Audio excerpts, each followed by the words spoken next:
Question को मैंने इस तरीके से डाला है कि मैं सेल को ऐसे स्टार्टिंग से पूरा एंड तक इसमें कवर कर दूंगा। माइटोकॉन्ड्रिया का नाम माइटोकॉन्ड्रिया नहीं था। माइटोकॉन्ड्रिया का सबसे पहला नाम क्या था? हमारे पूरे बॉडी का सबसे बड़ा सेल पूछेगा, ठीक है। बट आपको लॉन्गेस्ट पूछ लिया जाए, traffic police of the cell बोलते हैं इसको। क्या बोलते हैं? Traffic police of the cell. अब यहां से भी आपको क्वेश्चन पूछ लिया जाता है, जैसे टमाटर का लाल रंग किसके कारण होता है? जंतु सेल का सबसे बड़ा कोशिका, मतलब वो इतना डेवलप हो गया है अपने आप का खुद का वो डीएनए रखता है। समझ में आ रहा है? तो जीनेटिक कोड जो होती है ना सभी ह्यूमन का 99.9% जो सीक्वेंस है एटीजीसी का, वो सब में क्या होता है? सेम होता है। डीएनए का डबल हेलिक्स स्ट्रक्चर किसने बताया था? अभी के लिए ठीक है, रिवाइज क्लास है। चलो बायोलॉजी स्टार्ट करते हैं। अच्छा 16 से चालू है, 16 से 18, 16, 17, 18, ठीक है, अच्छे से करते हैं। ठीक है, बायोलॉजी।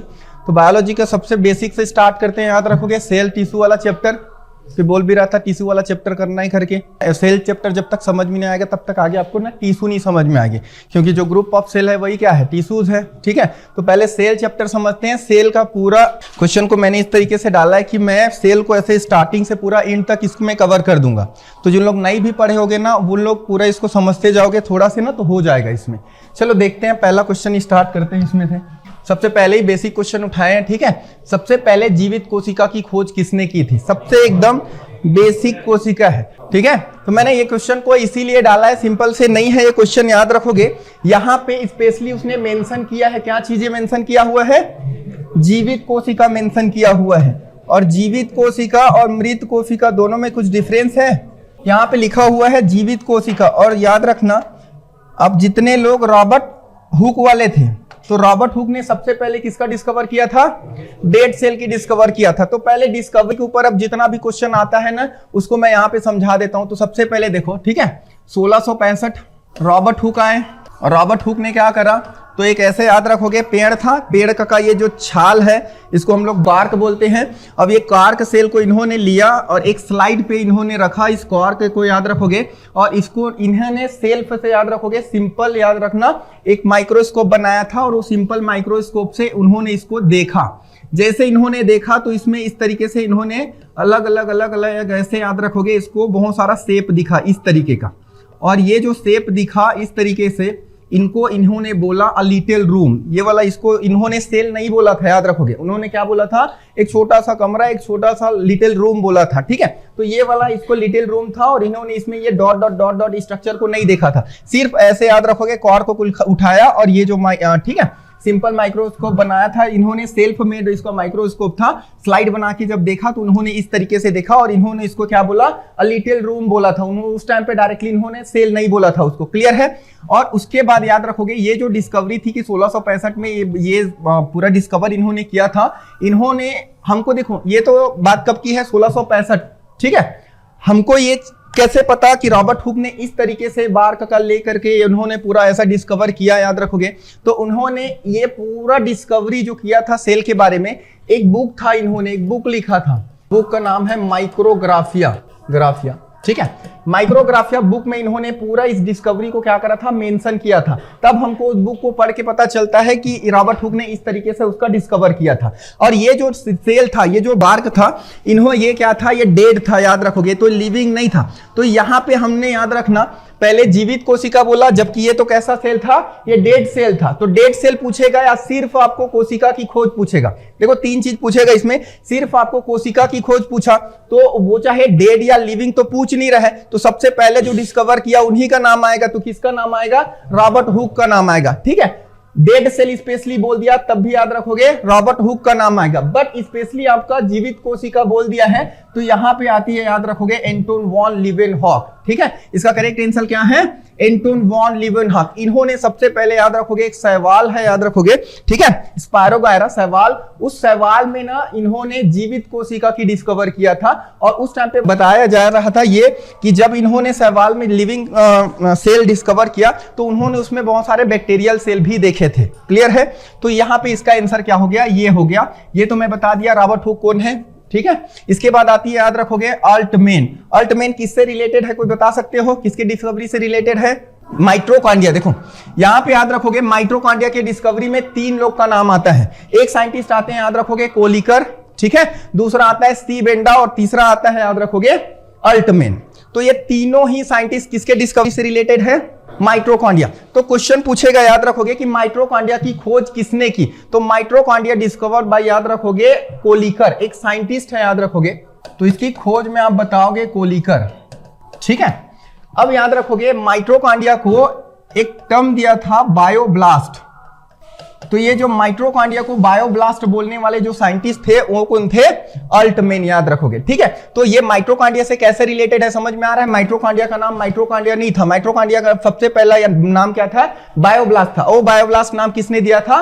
अल्टमैन ने दिया था। बाद में इसके बाद फिर एक साइंटिस्ट आया, याद रखोगे, जिसका नाम था सी बेंडा।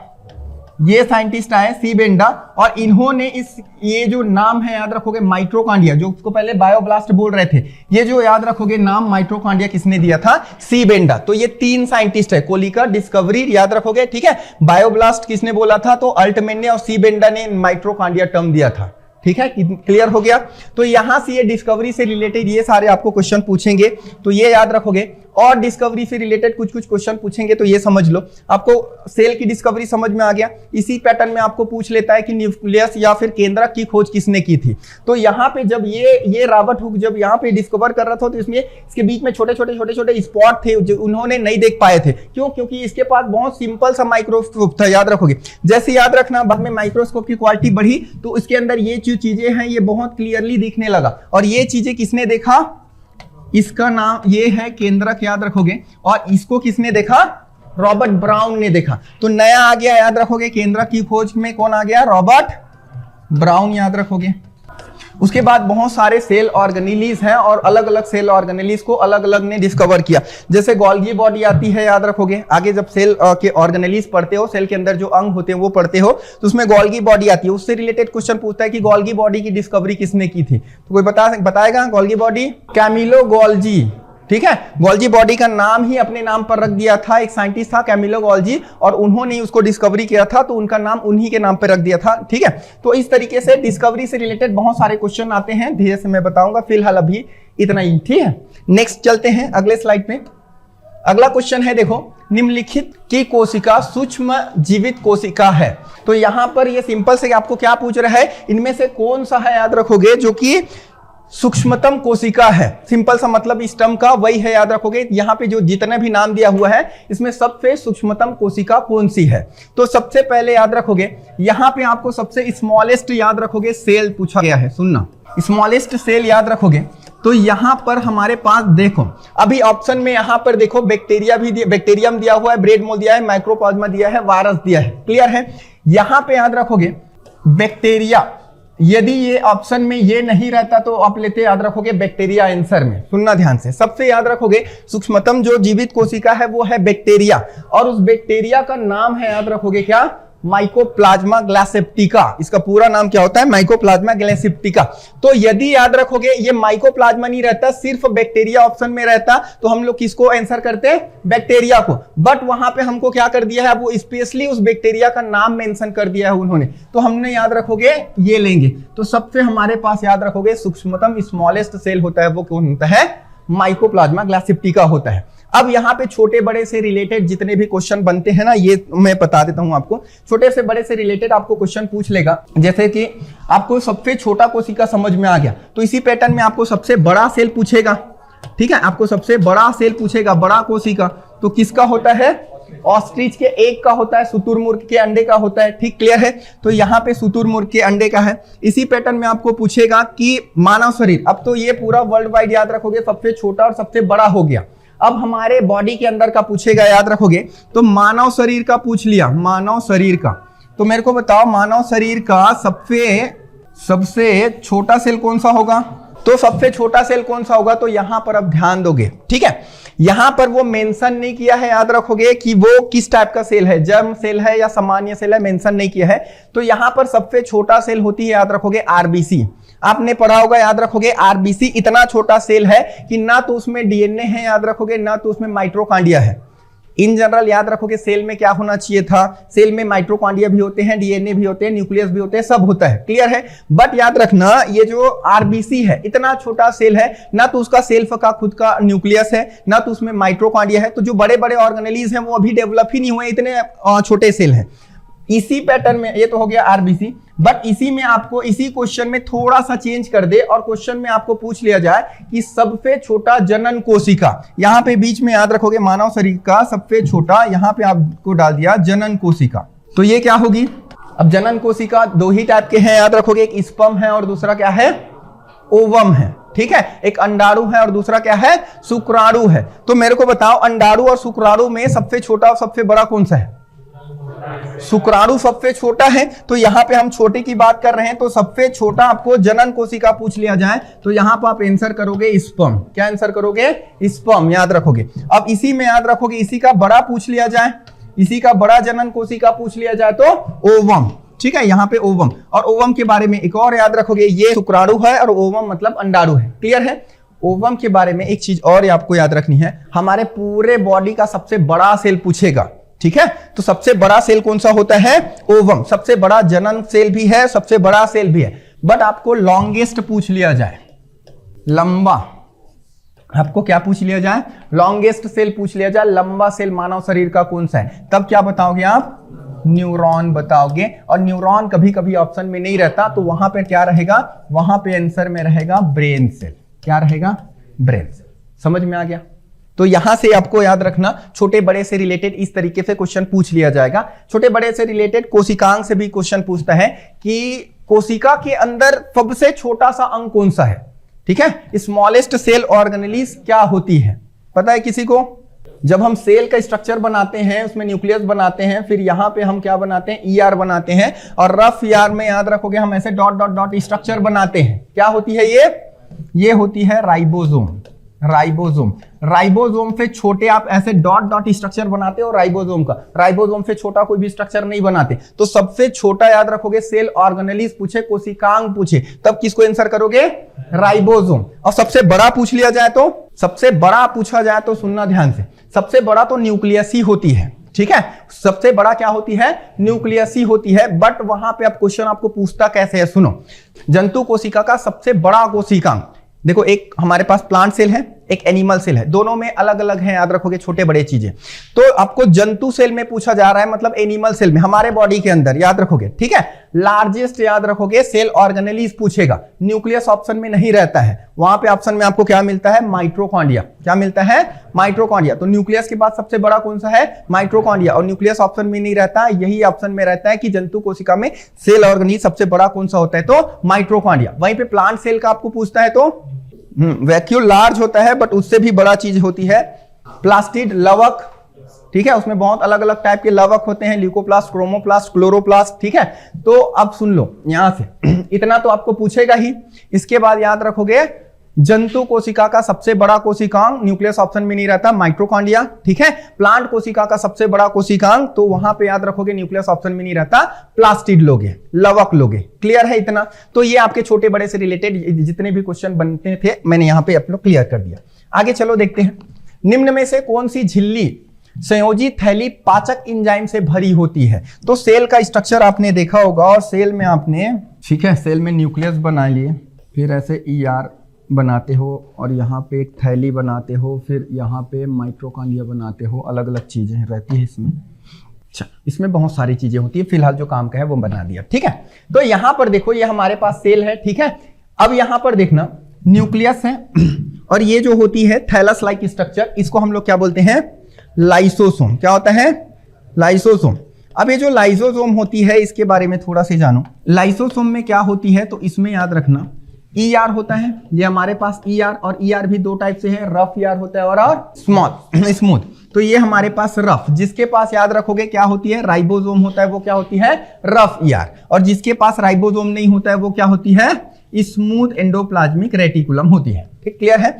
अब यहां से ईआर जो होता है, रफ ईआर, ठीक है, यहां पे इन लोग ईआर और एक और होता है गोल्जी बॉडी, ये होती है हमारे पास गोल्जी बॉडी। ये दोनों ही बनाते हैं, याद रखना, HCl एंजाइम। कौन सा एंजाइम बनाते हैं, HCl एंजाइम। बना कौन रहा है, ईआर और गोल्गी बॉडी, ठीक है। ईआर बना रहे हैं और गोल्जी बॉडी ये इनको बना रहे हैं, और इनके पास स्टोरेज के लिए जगह नहीं होता है, थ्रेड लाइक स्ट्रक्चर होते हैं इन लोग, ठीक, क्लियर है।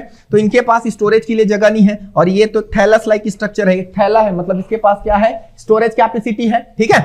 तो ये क्या होगी, यहां से इन लोग HCl बनाए और वो जाके स्टोर होता है कहां पे, लाइसोसोम में, ठीक, क्लियर है। तो नॉर्मली याद रखोगे इन लोग सफिशिएंट मतलब कम अमाउंट में HCl बनाते हैं जितना इसके पास एक स्टोरेज कैपेसिटी है, और वो याद रखोगे आके यहाँ पे भरते रहता है, क्लियर।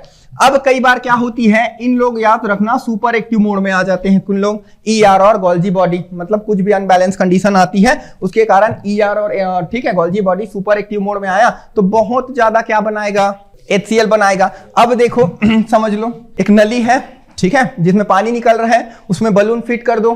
तो पहले उसमें बलून में पानी आ रहा है तो उसके पूरा कैपेसिटी तक क्या होगी, वो भरेगा, पूरा कैपेसिटी तक भरेगा। उसकी कैपेसिटी के बाद भी उसमें पानी डाल रहे हो तो फट जाएगा। सेम टू सेम इसके साथ भी वैसी होगा, समझ में आ रहा है। तो ये जब इसमें ज्यादा अमाउंट HCl की बढ़ जाती है तो ये क्या हो जाता है, फट जाती है। अब ये फट जाती है, उसके पहले इसका थोड़ा काम देख लो।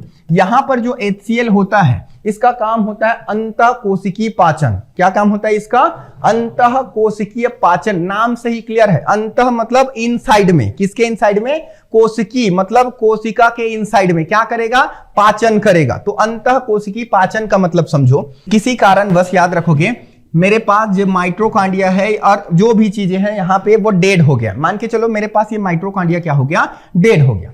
अब डेड है, यहाँ पे पूरा भरा होता है साइटोप्लाज्म। अब साइटोप्लाज्म में डेड चीजें तैर रही है तो वो क्या करेगा, पूरे और भी सेल ऑर्गेनेलिज होंगे उसको खराब करेगा। तो इसको यहां से क्या करना पड़ेगा, बाहर निकालना पड़ेगा। ये यदि बाहर नहीं निकला तो सारे ऑर्गेनेलिज धीरे धीरे खराब हो जाएंगे, ठीक है। अब ये मर गया तो यहां से निकलेगा HCl, क्या निकलेगा, HCl, और जाएगा और इसको क्या कर देगा, छोटे छोटे पार्ट में डिवाइड कर देगा, ठीक है। इसको छोटे छोटे बहुत सारे पार्ट में डिवाइड कर देगा, और बड़े पीस को हम छोटे छोटे पीस में ठीक है तोड़ रहे हैं, उसी को तो डाइजेशन बोलते हैं। हमारे पास बड़े बड़े पार्टिकल्स होते हैं, उसी को हम लोग छोटे छोटे पार्टिकल्स में तोड़ते हैं, उसी को डाइजेशन बोलते हैं। मतलब हमने इसको क्या कर लिया, डाइजेस्ट कर लिया, किसको, ये डेड जो भी सेल ऑर्गेनेलिज है उसको। अब यहाँ पे हमारे पास सेल मेम्ब्रेन होती है और सेल वॉल। प्लांट है तो उसमें सेल वॉल भी रहेगा, एनिमल है तो सिर्फ क्या रहेगा, सेल मेम्ब्रेन रहेगा।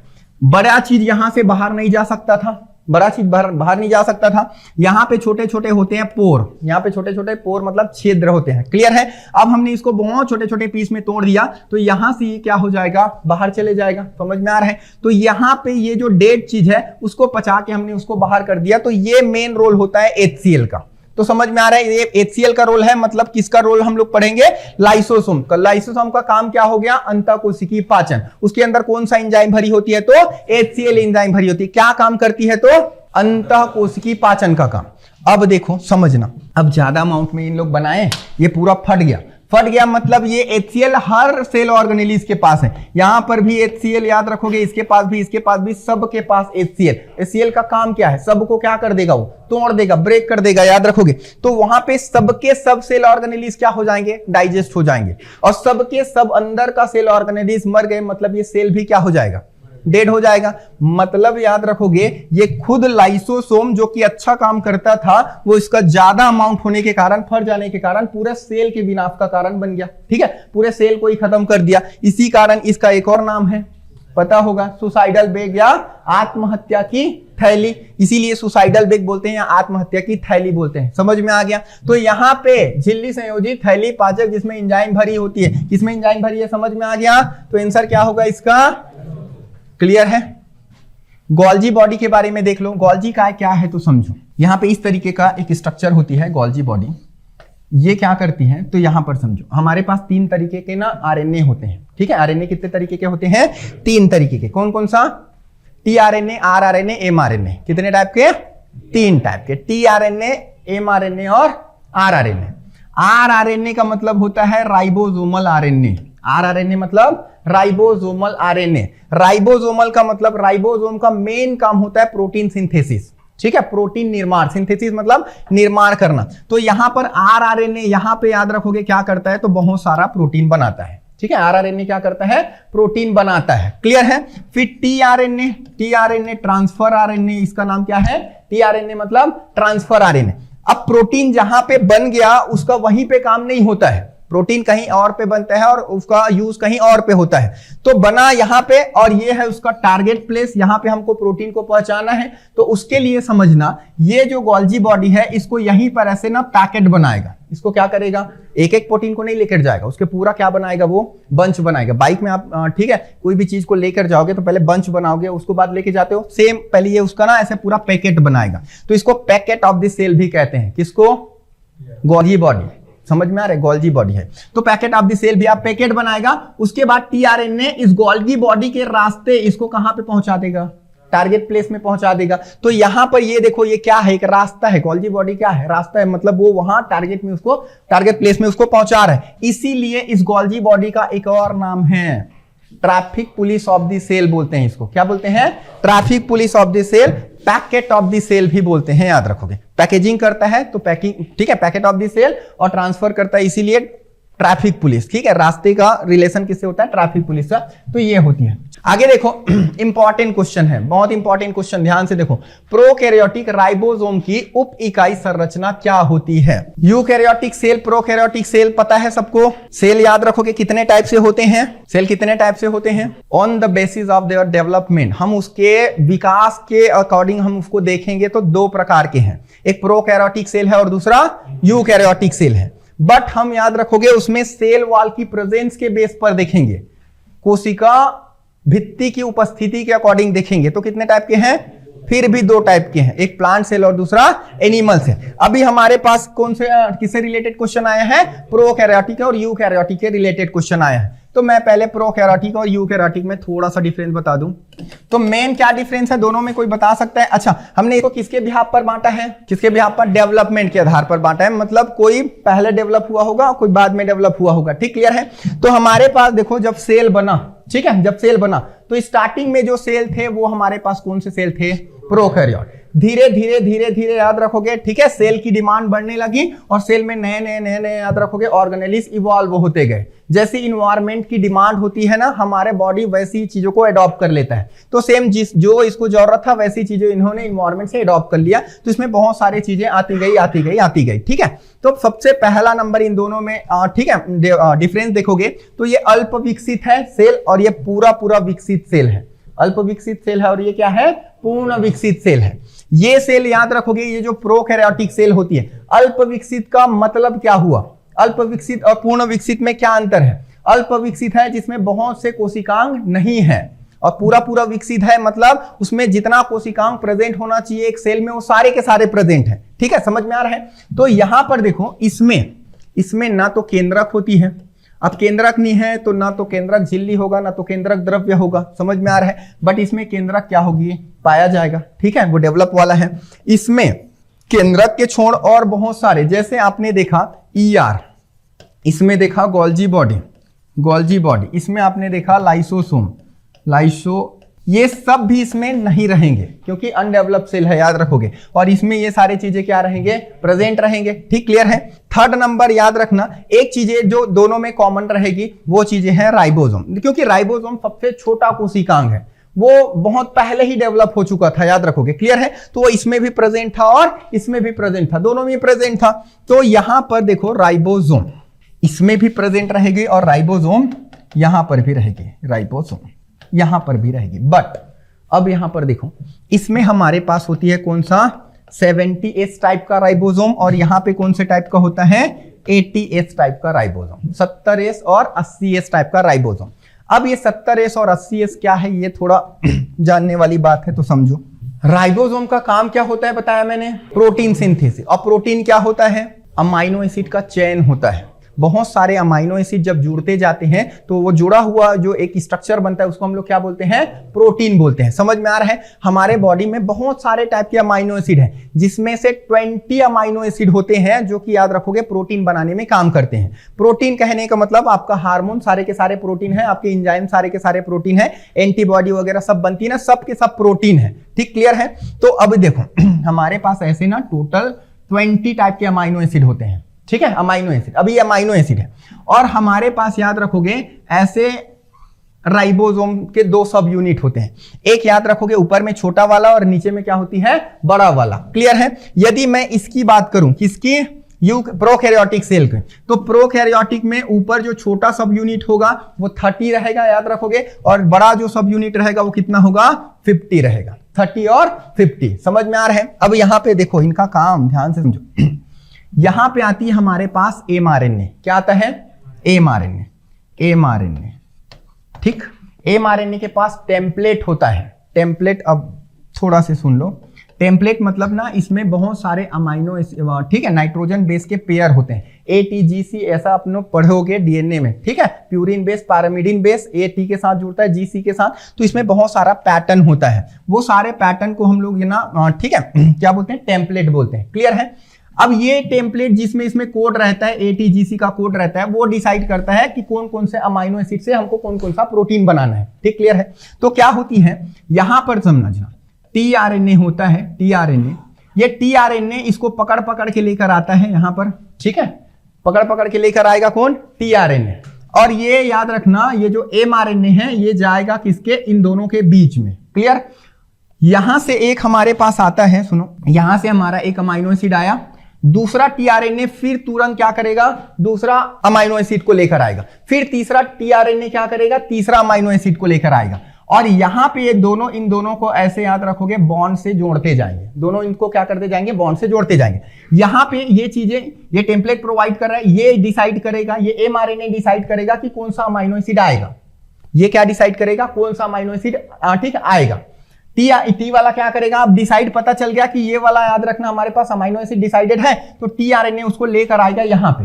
और इन दोनों का काम है, ठीक है, 30 सब यूनिट और 50 सब यूनिट का, उन अमाइनो एसिड को ऐसे जोड़ते जाएगा। तो ऐसे जोड़ते जाएगा ना, तो ये बहुत सारे एक लंबा चेन बनेगा, ये बहुत चेन बनेगा। ठीक है। फिर यहां पे ना एक स्टॉप कोडॉन आ जाती है, एक स्टॉप कोडॉन, जहां पे ये क्या करना है, उसको रोकना है। स्टॉप कोडॉन आ गया, आगे tRNA नहीं लेकर आएगा। अब ये जो बन गया, यही हमारे पास क्या है, प्रोटीन है। समझ में आ रहा है प्रोटीन कैसे बनता है। तो प्रोटीन बनाने में किसका काम आ रहा है, किसका रोल है, समझ में आ रहा है, राइबोसोम का। तो राइबोसोम याद रखना, इसमें 2 सब यूनिट है, 30 और 50। किसके केस में, प्रोकैरियोटिक के केस में। ठीक है। तो प्रोकैरियोटिक के केस में 30 सब यूनिट और 50 सब यूनिट, जबकि यूकैरियोटिक के केस में आप यहां पर देखोगे तो यहां पर जो सब यूनिट होंगे वो होता है 40 और 60 का। तो ये भी पूछेगा, आपको याद रखोगे। तो मेरे को आंसर बता दो, अब क्या होगा, सी, बड़ा वाला सब यूनिट 50 और छोटा वाला सब यूनिट 30। काम भी मैंने बता दिया कैसे काम करते हैं इन लोग। ठीक है। अब इसी में इसका भी याद रखोगे कि यूकैरियोटिक, हमारे अंदर में जो राइबोसोम है उसमें कौन कौन से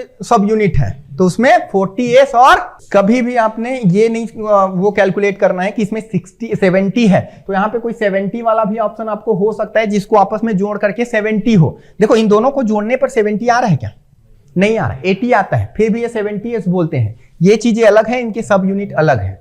ठीक है। उसका मॉलिक्यूलर वेट और जो भी साइज है उसके बिहाफ पर इसको डिसाइड करते हैं। क्लियर है। चल आगे देखो, अब रंगहीन लवक क्या कहलाते हैं। अब मैंने बता दिया, तो मेरे को तो पहले बताओ, ये एनिमल सेल की बात हो रही है कि प्लांट सेल की बात हो रही है, प्लांट सेल की बात हो रही है, मतलब याद रखोगे। चलो थोड़ा से प्लांट और एनिमल सेल के बारे में डिस्कस कर लें। मैं पूछूं आपको, प्लांट सेल और एनिमल सेल, इनमें जो मेन बेसिक अंतर है वो क्या होगा, सेल वॉल के प्रेजेंस और अब्सेंस। तो मेरे को बताओ, इन दोनों में सेल वॉल किसमें प्रेजेंट होता है, और इसमें सेल वॉल नहीं रहते हैं। ठीक है। इसमें सेल वॉल रहता है और इसमें सेल वॉल नहीं रहता है। क्लियर है।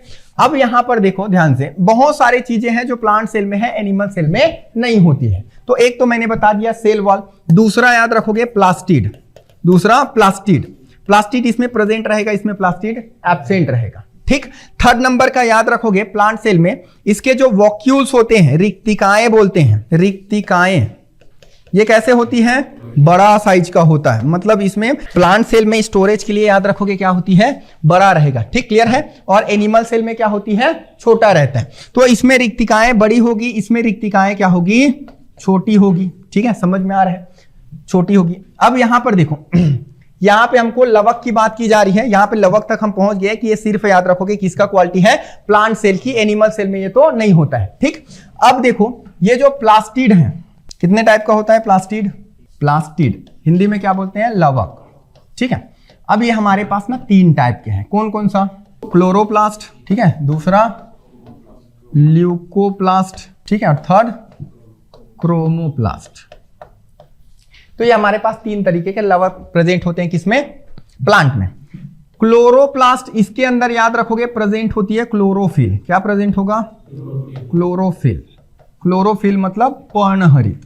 और इसके अंदर क्या प्रेजेंट होती है, तो मैग्नीशियम धातु प्रेजेंट होती है। और ये हमको पता है पर्णहरित, नाम में ही हमने हरित लगाया, मतलब इसका कौन सा कलर होगा, ये हरे रंग का होगा। मतलब प्लांट में जितने भी ग्रीन कलर है उसके लिए कौन रिस्पॉन्सिबल होगा, ये रिस्पॉन्सिबल होगा। ठीक, क्लियर है।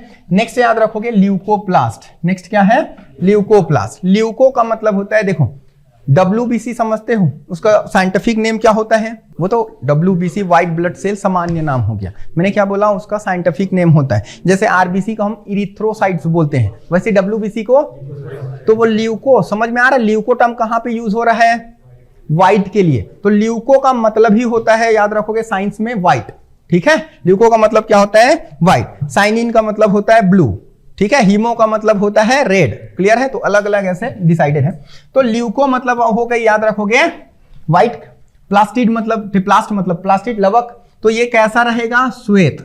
ठीक है, ये कैसा रहेगा, श्वेत। और श्वेत मतलब इसी को हम क्या बोलते हैं, रंगहीन बोलते हैं। इसी को क्या बोलते हैं, रंगहीन, मतलब इसका कोई भी कलर नहीं रहता। ये तो आपको जितने भी ग्रीन पार्ट दिखते हैं वहां पे मिल जाएंगे, लीफ में, स्टेम में। क्लियर है, ये वाला पार्ट आपको कहां पे देखने को मिलेगा, ये रूट में देखने को मिलेगा। ठीक, क्लियर है। तो रूट में क्या प्रेजेंट होती है, ल्यूकोप्लास्ट प्रेजेंट होती है, जिसके कारण रूट का कलर कैसे होता है, व्हाइट कलर, जो कि मिट्टी से रिएक्ट करके मटमैला कलर का हो जाता है। ठीक, क्लियर है। चलो नेक्स्ट हमारे पास आती है क्रोमोप्लास्ट। क्रोमोप्लास्ट मतलब ये याद रखो, ग्रीन कलर को छोड़ दो, अब इसको तो कलर बोल नहीं रहे हैं, तो ग्रीन कलर के छोड़ के जितने भी कलरफुल आप लोग प्लांट में देखते हो, चाहे वो, ठीक है, रूट, ठीक है, स्टेम में हो, लीफ में हो, या उसके फ्रूट में हो, सब डिफरेंट डिफरेंट कलर के होते हैं। तो सारे कलर के लिए कौन रिस्पॉन्सिबल होता है, क्रोमोप्लास्ट रिस्पॉन्सिबल होता है। सब भी कलर के लिए रिस्पॉन्सिबल क्रोमोप्लास्ट। अब यहां से भी आपको क्वेश्चन पूछ लिया जाता है। कैसे क्वेश्चन आता है, जैसे टमाटर का लाल रंग किसके कारण होता है,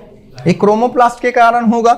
कौन सा क्रोमोप्लास्ट, लाइकोपिन। तो टमाटर का जो लाल रंग है, एक हमारे पास क्रोमोप्लास्ट होती है जिसका नाम है लाइकोपिन, उसके कारण होता है। वैसे ही आपको पूछता है पपाया, पपीते का या सूर्यमुखी का जो पीला कलर होता है, किसके कारण, ज़ैंथोफिल, उसका नाम क्या है, ज़ैंथोफिल के कारण होता है। नेक्स्ट आपको पूछ लिया जाता है मिर्ची का तीखापन, कैप्सिसिन, किसके कारण, कैप्सिसिन के कारण। ठीक है, चुकंदर का लाल रंग, बीट रूट, तो उसी से नाम दे दिया गया बीटानीन।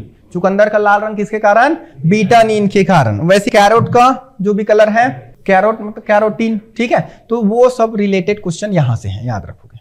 ठीक है, तो लवक से रिलेटेड जो भी क्वेश्चन, अच्छा अब यहां पे लवक से रिलेटेड और क्वेश्चन पूछ लिया जाएगा। मैंने पहले ही स्टार्टिंग में बताया था कि सबसे बड़ा प्लांट में सबसे बड़ा कोशिकांग कौन सा, प्लास्टिड, लवक, याद रखोगे। और तीनों टाइप के लवक भी आपको पढ़ लिए और याद रखोगे। और क्वेश्चन आपको इंपॉर्टेंट क्वेश्चन पूछ लिया जाता है, इन जनरल हमारा डीएनए कहां प्रेजेंट होता है, न्यूक्लियस के अंदर रहता है। ठीक, क्लियर है। क्वेश्चन आएगा कि न्यूक्लियस के अलावा डीएनए और कहां पर पाया जाता है, तो एक माइटोकॉन्ड्रिया और दूसरा प्लास्टिड, लवक। ठीक है, क्योंकि माइटोकॉन्ड्रिया इतना डेवलप हो गया, जंतु सेल का सबसे बड़ा कोशिकांग, मतलब वो इतना डेवलप हो गया है, अपने आप का खुद का वो क्या रखता है, डीएनए रखता है। समझ में आ रहा है। लवक ये सबसे बड़ा कोशिकांग है, किसमें, प्लांट में। तो ये इतना बड़ा हो गया कि खुद का इसका अपना क्या है, डीएनए है। समझ में आ रहा है। तो वो भी क्वेश्चन यहां से आपको बनेंगे, लवक से रिलेटेड ये है। चलो आगे देखो, प्रोटीन के निर्माण में आधारभूत इकाई खाली स्थान होते हैं। तो मैंने अभी बताया क्या होते हैं, तो कितने टाइप के अमाइनो एसिड, 20 टाइप के, जुड़ जुड़ के क्या बनाएंगे, प्रोटीन बनाएंगे। तो प्रोटीन बनाने के लिए मिनिमम आपको चाहिए अमाइनो एसिड, याद रखोगे। अमाइनो एसिड का जो ग्रुप होगा वही क्या कहलाएगा, प्रोटीन कहलाएगा। चलो नेक्स्ट, जीन परिवर्तन किसमें होता है, एक्चुअल में वो जीन उत्परिवर्तन है। ठीक है, तो जीन उत्परिवर्तन मतलब जीन म्यूटेशन की बात हो रही है। जीन उत्परिवर्तन या जीन म्यूटेशन क्या होती है, तो हमारे सबका डीएनए जो होता है वो अलग अलग होता है। पढ़े होगे डीएनए फिंगरप्रिंटिंग वगैरह, सुने होंगे, कैसे पता करते हैं। तो ये डीएनए है, याद रखोगे। डीएनए में आपको पता होगा इस तरीके के क्या होती हैं, बेस पेयर होते हैं। क्या होते हैं, बेस पेयर। ए हमेशा जाके किसके साथ जुड़ता है, टी के साथ। जी हमेशा जाके किसके साथ जुड़ता है, सी के साथ। ये कौन सा, डबल बॉन्ड के साथ, और ये कौन सा, ट्रिपल बॉन्ड के साथ। तो यहां पर ऐसा करते करते हमारे पास में एक सीक्वेंस मिलती है, जैसे यहाँ पे ए जी, ठीक है, और यहाँ पे ऐसे सी टी जो भी है, तो एक हमारे पास ऐसे ए जी टी सी का क्या मिलेगा, सीक्वेंस मिलेगा। तो ये जो सीक्वेंस मिलती, कभी कभी ए टी टी जी जी सी सी, ऐसे पूरा सीक्वेंस होते हैं, याद रखोगे, बहुत सारा सीक्वेंस होता है। अच्छा, एक बात सुन के आपको हैरानी होगी, सेल है, सेल के अंदर न्यूक्लियस, एक तो सेल बहुत छोटा सा होता है, उसके अंदर न्यूक्लियस बहुत छोटा सा होता है, उसके अंदर प्रेजेंट होती है, याद रखोगे क्या चीज, गुणसूत्र, क्रोमोसोम, क्रोमोसोम के अंदर में रहती है, याद रखोगे आपका डीएनए, क्या रहता है, डीएनए। एक सेल के अंदर आपको पता है 2.2 मीटर लंबा डीएनए होता है, 2.2 मीटर लंबा डीएनए। सोचो वो इतना माइक्रो सी चीज है डीएनए, याद रखोगे सेल, ठीक है। वो सेल के अंदर और माइक्रो सा चीज क्या होता है, न्यूक्लियस, उसके अंदर और छोटा सा चीज होता है क्रोमोसोम। वहां पे याद रखोगे 2 मीटर लंबा, 2.2 मीटर लंबा क्या होता है, डीएनए होता है। मतलब ये इसका अरेंजमेंट वैसी होता है, वो हिस्टोन प्रोटीन में इस तरीके से, ठीक है, अरेंज रहता है कि 2 मीटर लंबा भी उस छोटे सी चीज में आ जाता है, ठीक। चलो, तो ये जो सीक्वेंस होती है, ये सब में याद रखोगे हमारे बॉडी में जितने भी डीएनए हैं, उन डीएनए का जो सीक्वेंस है, जिसको हम जीनेटिक कोड बोलते हैं, इसी को हम लोग क्या बोलते हैं, जीनेटिक कोड या जीन्स बोलोगे, समझ में आ रहा है। तो जीनेटिक कोड जो होती है ना, सभी ह्यूमन का 99.9% जो सीक्वेंस है एटीजीसी का, वो सब में क्या होता है, सेम होता है। सब में क्या होता है, सेम। मात्र 0.1% सब में क्या होता है, डिफरेंट। अब वो 0.1% सब में डीएनए जो अलग अलग हैं, उसी के कारण हम सब का याद रखोगे रंग रूप जो भी है, हाइट, पर्सनालिटी, सब क्या है, अलग अलग है। अब सुनो, ये जो ऐसा हमारे पास जो पैटर्न है ना, सीक्वेंस है, ये जो बेस पेयर, इनको एक को हम लोग बोलते हैं बेस पेयर, ये दो है, इनको एक को बेस पेयर, ये बना, इनको ऐसे base pair. 3.3 into 10⁹ billion base pair होते हैं हमारे पास लगभग, ठीक है। मतलब ये जो बेस पेयर होती है वो किसमें होता है, बिलियंसों में होता है, क्लियर है। अब बिलियंस का 0.1% भी निकालोगे तो अपने आप में क्या है, वो बहुत बड़ा डाटा है, बहुत बड़ा वैल्यू है। वो वैल्यू हम सब में अलग अलग होता है, इसीलिए हमका सबका पर्सनालिटी जो भी है, बिहेवियर का यहाँ क्या होता है, अलग अलग होता है।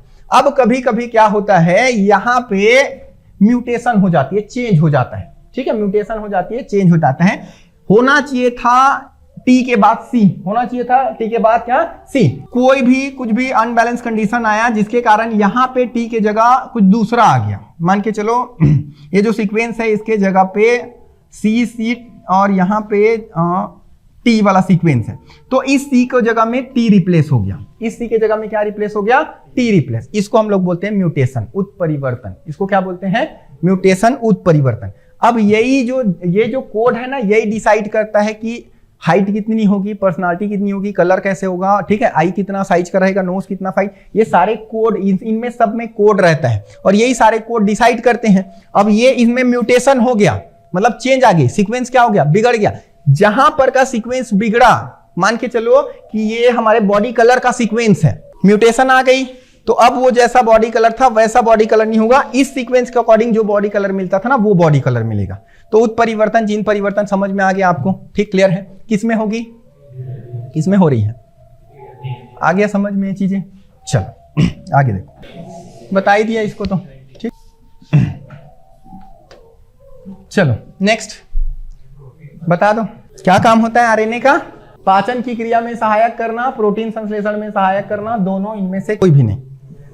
कोई भी पाचन वाले में हम लोग आरएनए का नाम लिए क्या, कहां पे नाम लिए इसका, सिर्फ याद रखोगे प्रोटीन सिंथेसिस में। तो प्रोटीन निर्माण में सहायता करता है। मैंने कैसे बता दिया कि अमाइनो एसिड होते हैं जुड़ जुड़ के, ये जो इसके सब यूनिट्स होते हैं याद रखोगे, उन लोग क्या बनाते हैं, प्रोटीन। देखो इसमें आरएनए, आरएनए का फुल फॉर्म आपको बता दो तो मेरे को, राइबो न्यूक्लिक एसिड। अब उस राइबो का फुल फॉर्म है राइबोसोम, समझ में आ रहा है। मतलब इसमें इस आर में, ये जो आर है, ठीक है, आरएनए में जो आर है, इस आर का मतलब है राइबोसोम। अब राइबोसोम है मतलब क्या काम करेगा, प्रोटीन सिंथेसिस करेगा, ठीक है, राइबोसोम है मतलब प्रोटीन सिंथेसिस करेगा। मेरे को बताओ तो इसका स्ट्रक्चर कैसे होता है, जैसे डीएनए का डबल हेलिक्स होता है, तो ये आरएनए का स्ट्रक्चर कैसे होता है, सिंगल हेलिक्स होता है, ठीक, क्लियर है। डीएनए का डबल हेलिक्स स्ट्रक्चर किसने बताया था, वाटसन और क्लिक। आरएनए का सिंगल स्ट्रैंड होता है, किसने बताया, फ्रेडरिक मीसर। किसने बताया, फ्रेडरिक मीसर, एक साइंटिस्ट है, उन्होंने बताया कि आरएनए है, इसमें याद रखोगे जो इसका स्ट्रक्चर होता है वो सिंगल स्ट्रैंडेड होता है। ठीक है। वाटसन क्रिस ने बताया कि डीएनए जो होता है वो क्या होता है, डबल स्ट्रैंडेड होता है। ठीक है, यहां पर इसका काम समझ में आ गया। चल अच्छा, आरएनए का मेन काम तो प्रोटीन सिंथेसिस, डीएनए का मेन काम, डीएनए में क्या है, कोड है, डीएनए में क्या है, कोड, जीन, समझ में आ रहे हैं।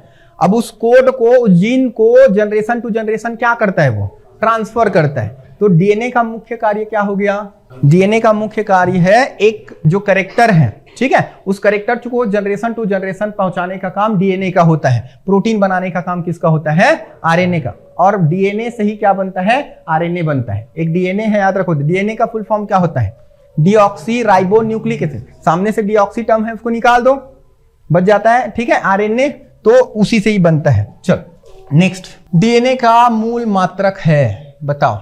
अच्छा क्वेश्चन, मतलब मेन यूनिट ऑफ डीएनए। एक डीएनए में मेनली क्या चीजें होती है वही पूछा जा रहा है, न्यूक्लियोटाइड। तो पहले देख लो थोड़ा से, एक जो डीएनए है इसमें मेनली 3 चीजें होती हैं। क्या क्या होती है, एक होता है नाइट्रोजन बेस, मतलब नाइट्रोजनी क्षार।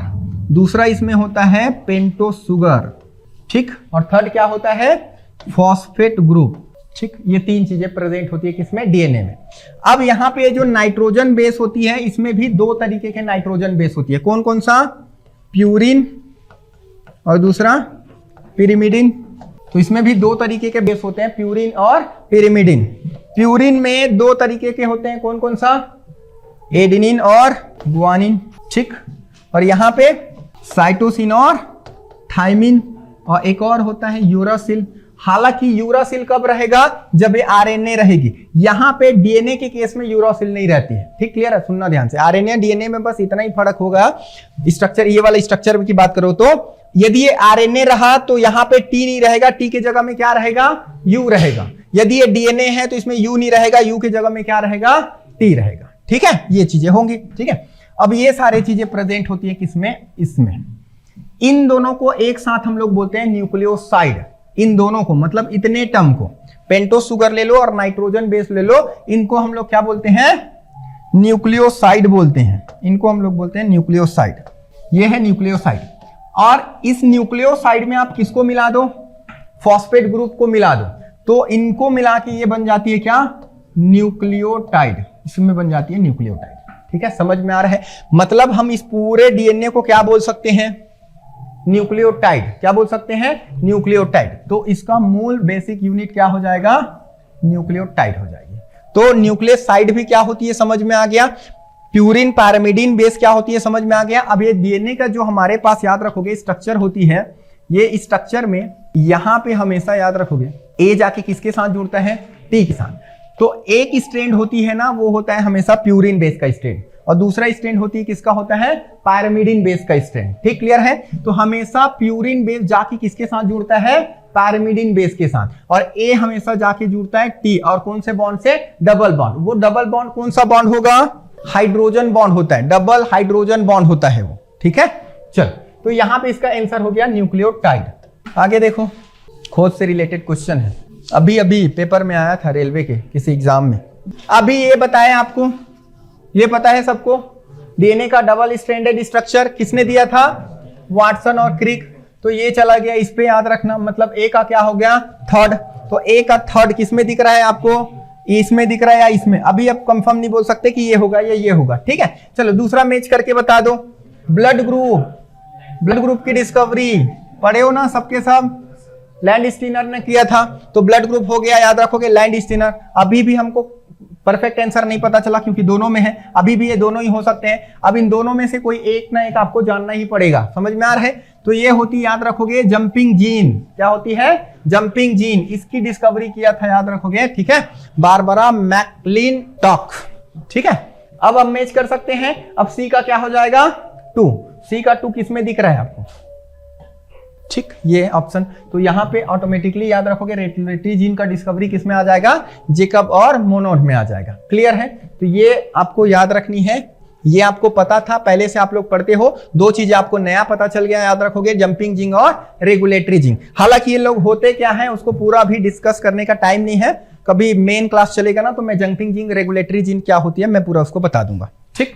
निम्न में से कौन सी जांच एक बच्चे के पिता का निर्धारण करती है? किससे कर सकते हैं? ब्लड ग्रुप से कर सकते हैं क्या? ब्लड ग्रुप से पता चल जाएगा क्या कौन किसका पिता है? ब्लड ग्रुप से नहीं पता चल सकती, क्योंकि ब्लड ग्रुप तो ठीक है डिफरेंट आते हैं।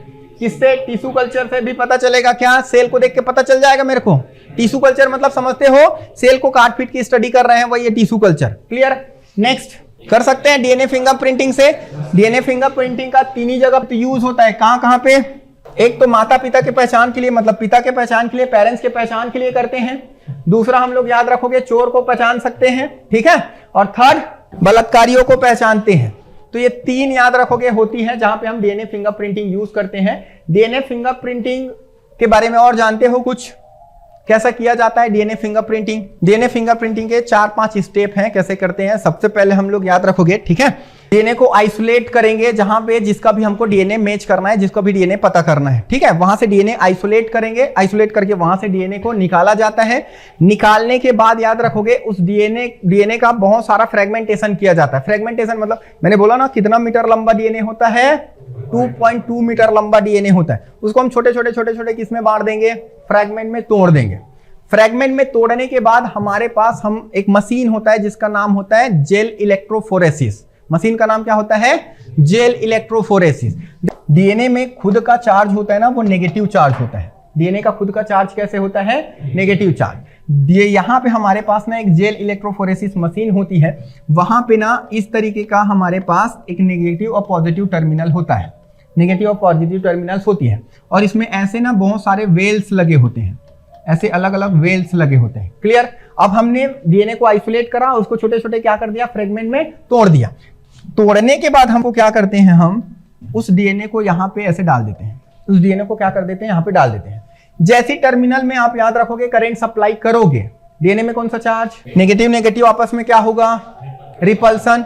पॉजिटिव क्या करेगा? उसको अट्रैक्ट। अब जो हमने फ्रैगमेंट तोड़े हैं, सुनना, अब हमने जो फ्रैगमेंट तोड़े हैं कुछ उसमें हैवी है और कुछ क्या है? लाइट वेट के हैं। जो डीएनए के पार्टिकल तोड़े हैं कुछ हैवी वेट वाले होते हैं और कुछ लाइट वेट वाले। तो लाइट वेट वाले याद रखोगे क्या हो जाएगी?